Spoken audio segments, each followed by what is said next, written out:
सदर ने सिंध में कैनालों के खिलाफ शदीद एहतजाज से घबरा कर जो कुछ कहा, क्या वो हकीकत थी या एक नया ड्रामा। पार्लियामेंट के मुश्तरका इजलास में सदर के कैनालों की तामीर के बयान के क्या नताइज होंगे? क्या सिंध में कुछ नया होने जा रहा है, ब्लैकमेलिंग या कुछ और? पीपल्स पार्टी सिंध और एस्टेब्लिशमेंट के माशी मुफादात को एक साथ कैसे लेकर चलेगी? यही आज के सवालात हैं। लेकिन पहले ये समझना जरूरी है कि कैनालों का मामला आखिर है क्या और आसिफ जरदारी ने अचानक इनकी मुखालफत क्यों की।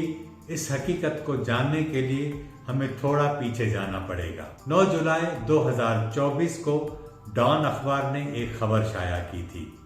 खबर के मुताबिक सदर जरदारी ने 8 जुलाई को मुताल्लिका हुक्काम को हिदायत दी कि बलूचिस्तान में 7,13,000 एकड़ एराजी को सैराब करने के लिए कच्ची कैनाल के मंसूबे को 1.5 साल में मुकम्मल करने की हिदायत की।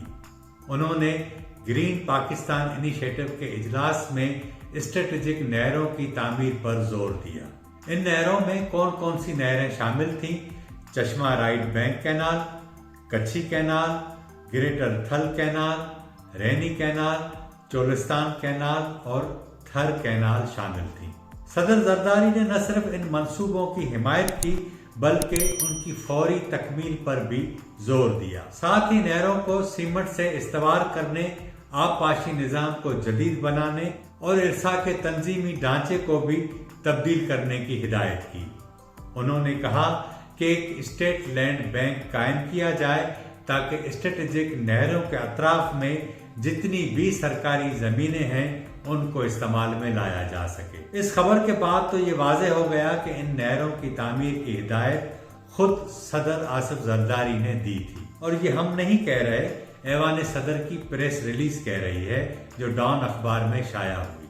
अब अगर सदर पार्लियामेंट के मुश्तरका इजलास में कह रहे हैं कि वो सिंध के पानी से कैनाल निकालने की हिमायत नहीं कर सकते, तो या तो वो 8 जुलाई 2024 को सच बोल रहे थे या 10 मार्च 2025 को। असल मसला ये है कि सिंध में अवामी रद्द-ए-अमल इतना शदीद था कि पीपल्स पार्टी के लिए उसका सामना करना मुमकिन नहीं रहा। हकीकत यह है कि जिन नहरों पर काम की हिदायत दी गई थी उन पर अमल दरामद तो पहले ही शुरू हो चुका था।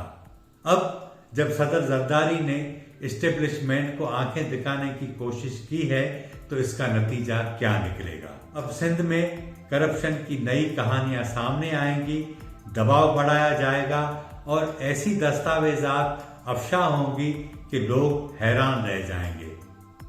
अजब करप्शन की गजब कहानियां एक बार फिर शर्तिया नए प्रिंट के साथ सामने होंगी। वफाकी हुकूमत जिसे आसिफ जरदारी कह रहे हैं कि वो नहरों की तामीर का फैसला वापस ले, सच ये है कि वो हुकूमत खुद पीपल्स पार्टी की हिमायत पर खड़ी है। पीपल्स पार्टी आज हिमायत वापस ले तो उसके गिरने को दूसरा मिनट भी नहीं लगेगा।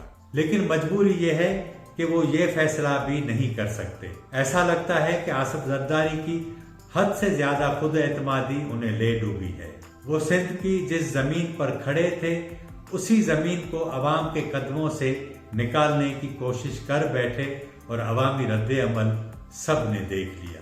सिंध की अवाम और एस्टेब्लिशमेंट को साथ लेकर चलने की ये पॉलिसी नाकाम ही होनी थी, खास तौर पर ऐसे वक्त में जब पीपल्स पार्टी एक अशराफिया की जमात में तब्दील हो चुकी है, कारकुनान और उनकी राय को नजरअंदाज कर चुकी है।